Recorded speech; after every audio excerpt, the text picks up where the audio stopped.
Hello friends, welcome back to the course Current Regulatory Requirement for Conducting Clinical Trial in India. This is our lecture 21 and it is related to the drug discovery and development and overview. So the learning objective upon completion of this session, you will learn about what is mean by drug, what is mean by drug discovery, drug development, the approximate cost and time involved, and as we know why it is time consuming and risky pathway. You will come to know the different stages involved in drug discovery and drug development like target selection, target identification, target validation and other things. Also you will come to know what is means by hit, what is mean by lead and what is its optimization, then preclinical and clinical studies, and finally how the drug get approval from the licensing authority. So let us begin with the introduction to drug discovery and development. Dear friends, we know what is means by drugs. So the drug has been defined in the Drug and Cosmetic Act in the section 3B. As per this definition, we know all the substances and all the medicines which are used for diagnosis, treatment, mitigation, prevention of the disease and disorder in animals and in human being for internal or external purpose for the disease and disorder, that is called as a drug. We have seen this in our previous lectures. Let us see what is means by drug discovery. Drug discovery is a process by which new candidate medications are discovered.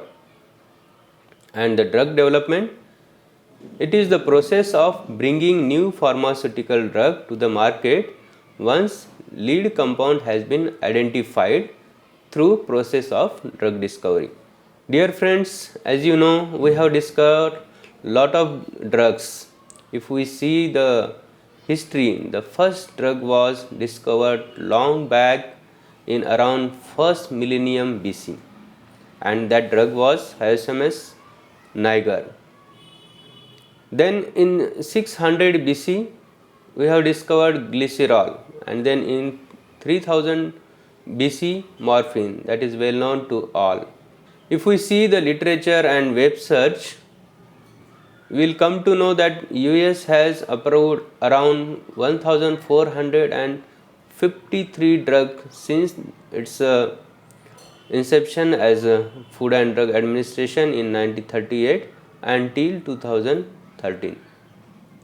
Despite having so many drugs in the market and lot of research, manpower and investment involved in the drug discovery by various developing countries, still we don't have promising drug molecule to treat many of the life-threatening diseases like cancer, HIV and other diseases. In the ancient time, most of the drugs used in the treatment of diseases were derived from naturally occurring sources like plant, animals and the other sources. We know that quinine from cinchona has been discovered, then opium from poppy has been discovered. These drugs have been discovered either by identifying the active ingredient from those traditional remedies or by the serendipitous discovery.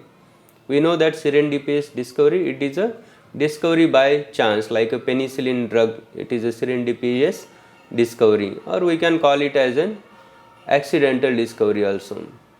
But now majority of these drugs which are used for therapeutic purpose are from a synthetic origin, and this is because of the well understanding of the disease mechanism and disease causing factor at molecular and even at atomic level. Advancement in technology made it possible to screen huge number of molecule, thousand and million of the molecule to screen at a time to find its suitability for therapeutic purpose for particular diseases. However, if we see, still the cost and the time involved to discover and develop a new drug or IND has not been reduced to that expectation. For example, if we see in UK, it is more than 50 million pounds to discover a new drug, and that is also not certain whether it would be effective or not. If we take an example of US, it is around 1 billion US dollar. That's why the drug discovery is a very risky pathway. Let us have a look at this flow diagram, whereby you will come to know why it is a long pathway and why it is a risky way. So the first stage for the drug discovery, it starts from the pre-discovery. So the pre-discovery, it is a understanding of the disease, then identification of the target, then its validation. That is a pre-discovery. Once that target has been identified, then the work for the discovery of the drug started. So the drug discovery, it comes the identification of fit, identification of leads and lead optimization. It comes into that phase, that the drug discovery. Once the lead optimization has been over and one of the promising molecule has been found, then it enters into the preclinical. That is to identify the toxicity and the pharmacology of that drug into the animal model. Once it has satisfactorily completed the animal study, then it enter into the clinical trial, and here the regulatory work actually starts.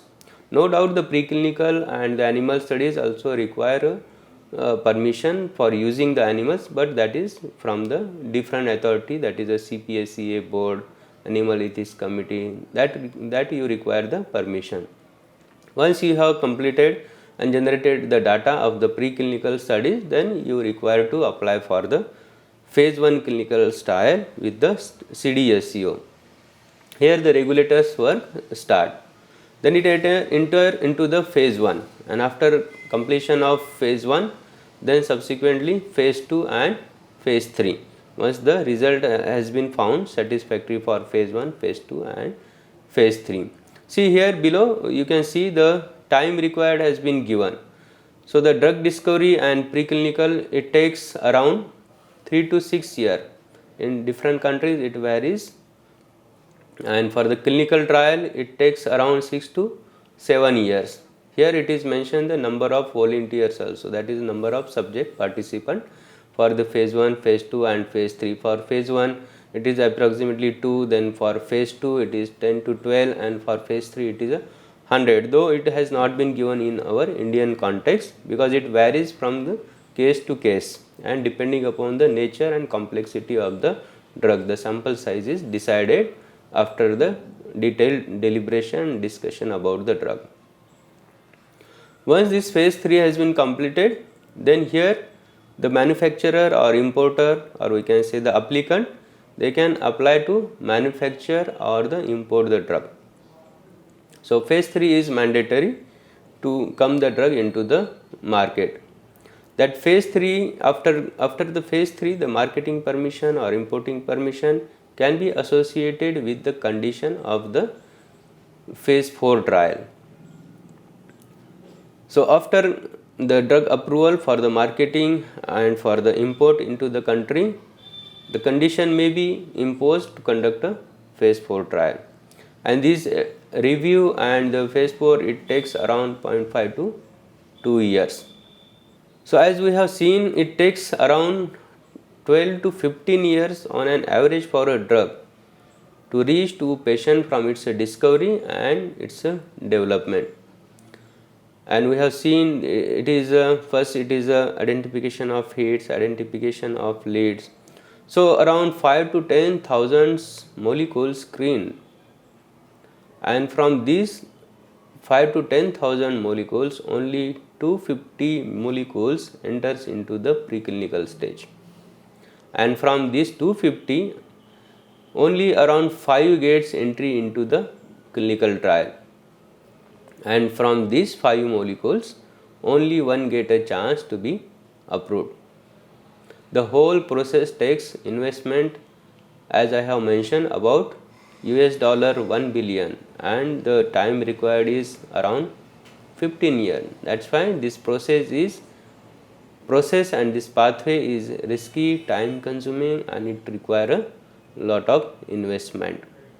Let us begin with the what are the stages involved in the pre-discovery, discovery, and development. So the very first stage in the drug discovery, we can say this is a pre-discovery also, the disease understanding, the what type of disease for which the manufacturer would like to have the new drug or the IND, the mechanism of the disease, the biochemical, pathological, and physiological process of that disease must be understood. Then the target selection. Target selection, it is the decision to focus on finding an agent with a particular biological action that is anticipated to have therapeutic utility. And this decision is always influenced by scientific, medical, and strategic consideration also. Then the target identification.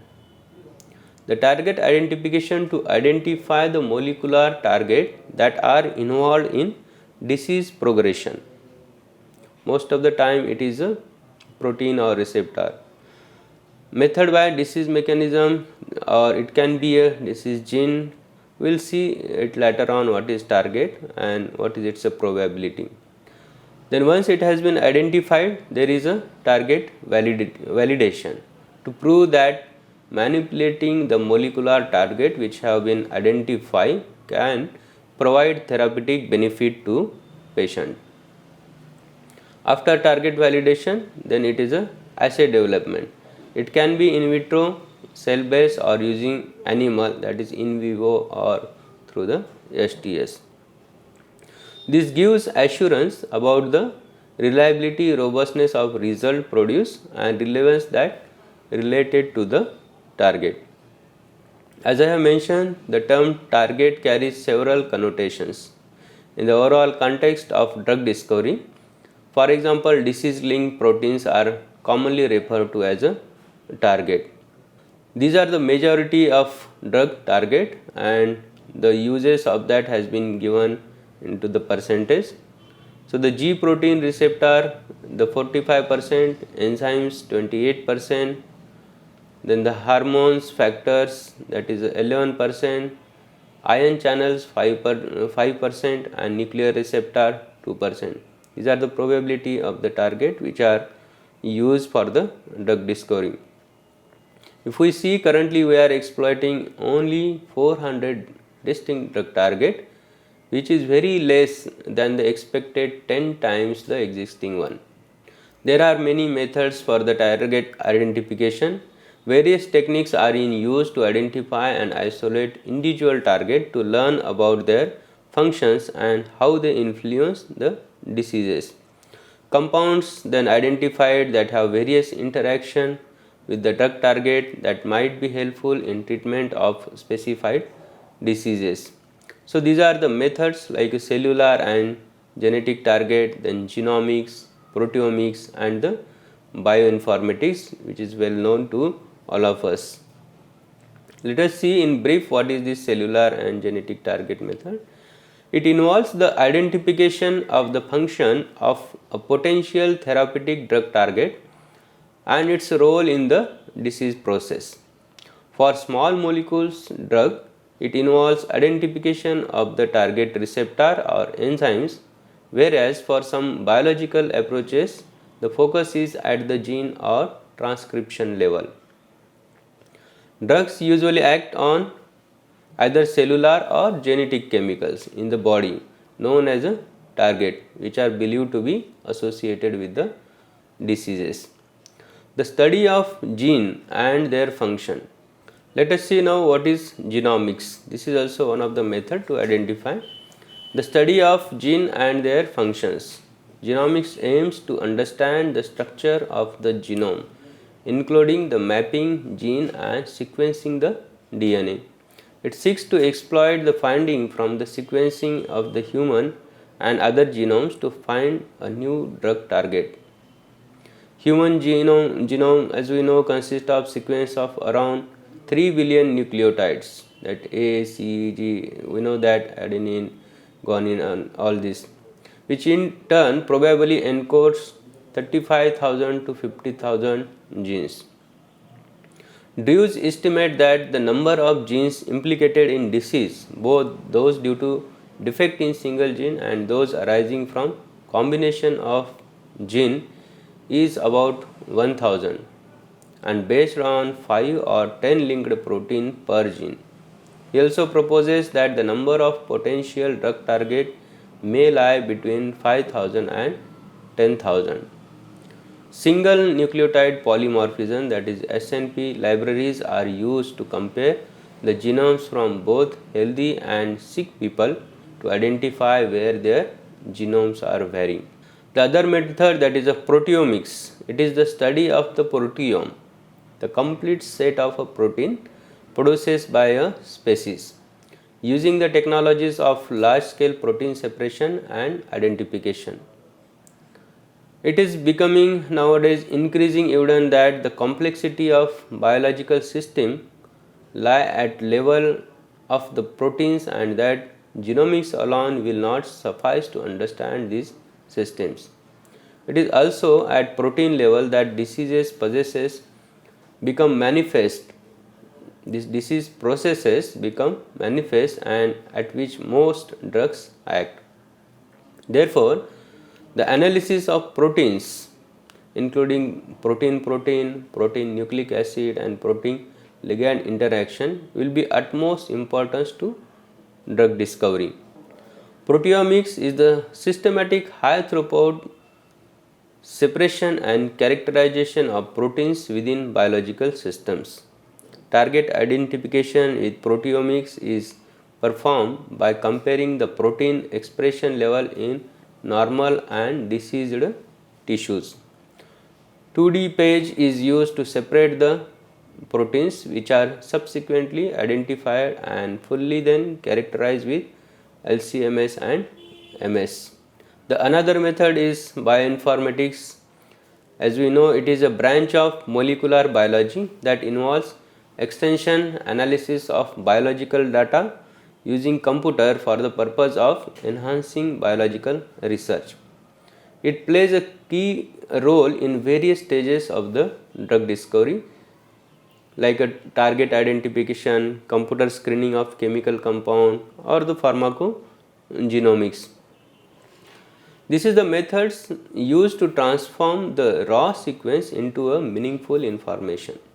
For example, genes and their encoded proteins, and also to compare whole genome, that is disease versus not having the disease. It can compare the entire genome of pathogenic and non-pathogenic strains of microbe and identify genes, protein associated with this pathogenism. Using gene expression, microarrays and gene chip technologies, a single device can be used to evaluate and compare the expression of up to 20,000 genes of healthy and diseased individual as once. Now let us see the drug designs, as I have mentioned in the introduction slide. The first stage is identifying the hits. At this stage, a lot of compounds are tested against the target proteins. By screening a library of with, for example, having 1 lakh or more than that compounds, even million of compound may result in 100 to 500 hits. This use for this STS, that is a high throughput screening, used for this purpose. This is the compound libraries. STS is the compound libraries tested against the target proteins. Then once these 100 to 500 hits are identified, then there is a process for the hits to lead. These hits are further examined to find some promising drug candidate, and that drug candidate is called as a lead candidate. From this 100 to 500, 1 to 3 lead compound series can be found. Once this lead compound has been found, then it's a optimization. It is not always that the lead compound is having all the properties with respect to safety and efficacy. That's why the lead optimization is required. The optimization of lead properties, that is with respect to the its potency, toxicity, strength binding and other properties. To identify this most promising lead compound, the methods like STS or virtual screening are used. Three types of virtual screening used are molecular docking, then QSAR, that is qualitative structure, activity relationship and pharmacopoeial mapping. Other methods like CADD, as we know, that computer aided drug design, then structure based drug design, that are also useful. Once this has been identified, then it is a product characterization. When the candidate molecule shows promise as a therapeutic, it must be characterized with respect to the molecule size, then shape, strength and weakness, prefer condition for maintaining its function, toxicity, bioactivity and its bioavailability must be determined. Characterization studies will undergo analytical, method development and method validation. Then it comes to the formulation, delivery and packing development. Drug developers must devise a formulation which will ensure the proper drug delivery parameters. It is critical to begin looking ahead to a clinical trial at this stage of the drug development process. Drug formulation and delivery may be refined continuously until and even after the drug's final approval. Scientists determine the drug stability in the formulation itself and for all the parameters involved with storage and shipment such as temperature, humidity, light and time. The formulation must remain potent and sterile in case of the parenteral and sterile product, and it must also remain safe, that is it should not be toxic. It may also be necessary to perform leachable and extractable studies on containers or packing. This is also necessary to maintain the safety of that drug, or otherwise if the, for example, from plastic container there is a leachability, then that may render the product harmful. Then it comes to the pharmacokinetic and drug disposition. PK and PD, we know that pharmacokinetic like absorption, distribution, metabolism and excretion. These studies provide useful feedback for the formulation. PK studies yield parameters such as AUC and Cmax and Tmax.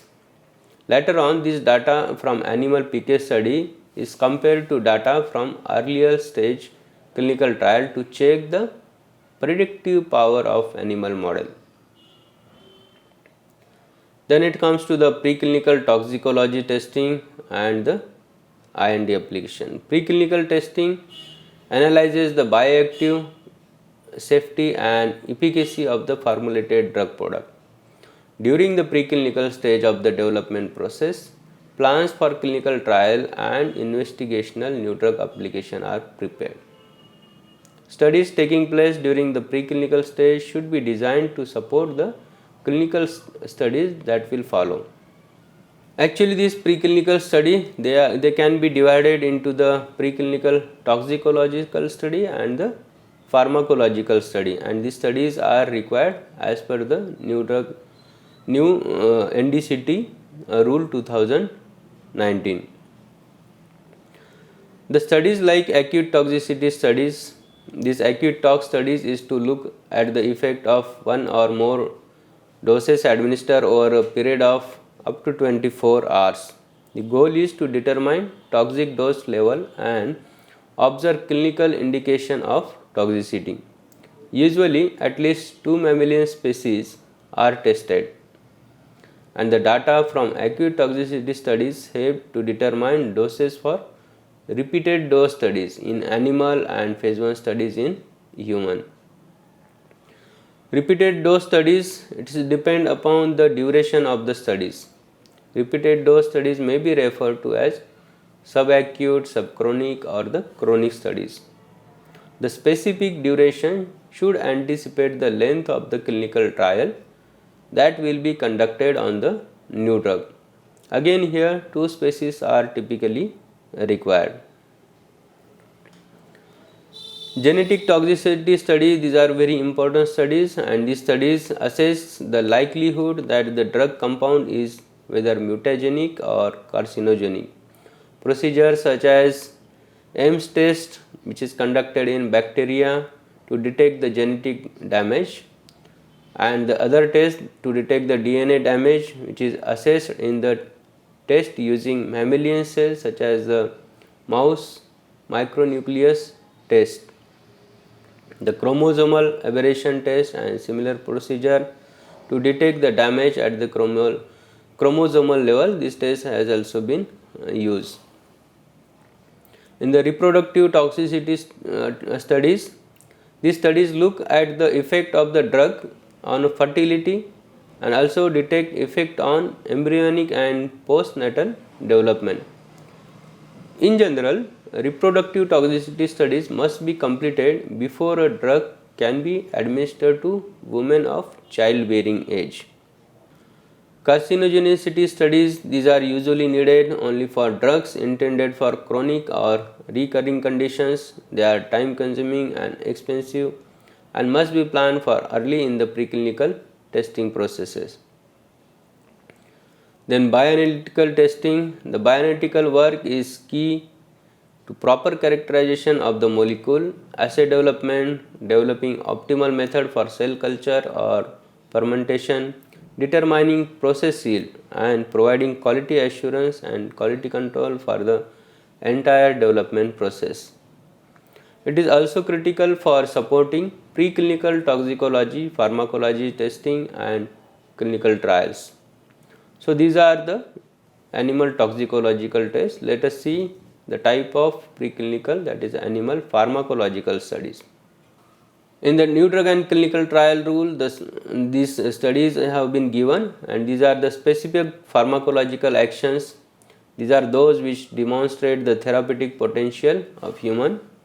Then the general pharmacological actions to study the effect of study drug on vital functions, vital organs such as CVS or CNS and other. Follow-up and supplemental safety pharmacological study on CVS and CNS, and also on urinary system, ANS, GI and other organs to investigate the possible adverse pharmacological effect possible which are not assessed previously. So once we get the satisfactory preclinical studies, then there would be an application for the clinical trial, and it start with the phase 1 in India if it is a IND drug. Let us see the different stages of the clinical trial. So the phase 0, this phase 0 actually it is not in our country, but in some countries they are applying for the phase 0. This is called a micro dosing phase or human pharmacology. It involves around 10 to 15 subjects, and it involves dosing a limited number of human with a limited range of doses for a limited period of time. And the objective of this microdosing is to assess pharmacokinetics, to gather preliminary data on pharmacokinetics and bioavailability to determine if the drug behave as expected from preclinical studies, that is micro dosing studies. Phase 1 is a human pharmacological study. It is approximately in 10 to 100 subjects. It may involve the first administration to humans, usually to small number of healthy volunteers or to a patient depending upon the drug. It can also be divided into the phase 1A and phase 1B. Phase 1A is single ascending dose, phase 1B is a multiple ascending dose. And the objective of this study is safety and tolerance. It would define or describe the pharmacokinetics and the pharmacodynamics, to determine the dosing, to explore the drug metabolism and the drug interaction, to identify the preferred route of administration. These studies required to be conducted. Phase 2 study, that is a therapeutic exploratory. The number of subjects involved may be 10 to 12 or 100 to 13 in the different countries. The different sample size has been mentioned. This may be undertaken in a larger group of human patient than a phase 1. And the objective of this phase 2 study is efficacy and safety. Phase 2A, to demonstrate clinical efficacy or biological activity through pilot studies, to explore therapeutic dose range. And phase 2B, to determine optimum therapeutic dose and regimen, to resolve uncertainties regarding the design and conduct of subsequent trials. Then it is phase 3, we call it as a therapeutic confirmatory phase, and further the number of subject is increased here. It is around 300 to 3000, and certainly the number of subjects are more than from the phase 2. Usually it involves a large group of patients from several hundred to several thousand, and the objective of this phase 3 is safety, efficacy, or we can call effectiveness, to determine the therapeutic effect in patient for which the drug is intended, and to provide a definitive assessment of benefit, to increase the patient exposure and support a marketing claim. So this is the confirmatory therapeutic phase. Then it comes to a phase 4. So before phase 4, the permission can be granted to conduct to manufacture the drug and to make it available in the market depending upon the results obtained. Then phase 4, as I have mentioned, this phase 4 may be associated with the conditional approval or can be exempted. So this is again in the larger population, say for example thousands or more than that, and again it is depend upon the nature of the drug and complexities involved. The objective of this phase 4 is, it is a post marketing surveillance to monitor safety in a real world, to refine knowledge of the risk benefit balance, sometimes to describe phase 4 trial as combination with existing product, or detect rare or long term adverse effect or the drug interaction.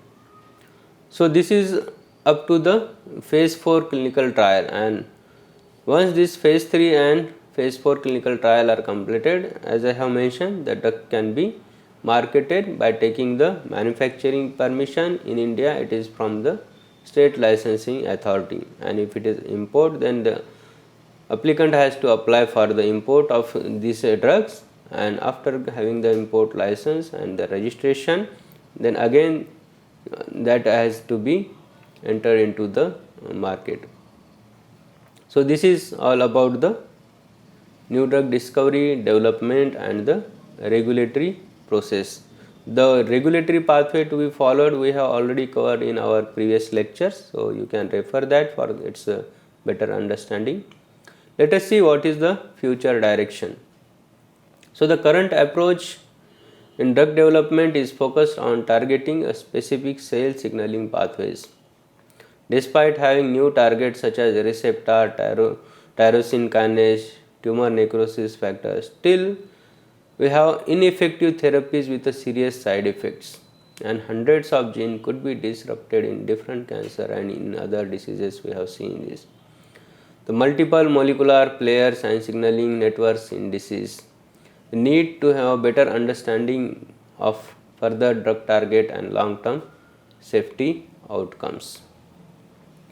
So this is about the drug discovery and the development. Let us see what we have seen in this lecture. So in briefly we have seen what is means by drug discovery, what is drug development, approximate the time required, the cost involved in it, why this is a risky pathway, and what is target selection, validation. We have also seen the method for the target identification, then hits, then what is lead optimization, preclinical studies and the clinical studies. Now it's your time to see how much you could understood from this lecture. So the first question for you, what is HTS? I have mentioned in my one of the slide. Yes, this is a high throughput screening. It is a compound library tested with the target protein. The next question, what is a CADD? This is a computer aided drug design. The next question, mouse micronucleus test used to detect. You have to answer for what the test is required. This test is to assist DNA damage in preclinical genetic toxic study. Question 4, phase 2 clinical study is also known as. So this is very simple, this is a therapeutic exploratory study. And the last question is also similar, like phase 4 clinical study. What is means by, what is known as a phase 4 clinical trial study? So it is a post marketing study. So dear friend, this is all about our lecture, new drug discovery and development. We'll see in our next lecture.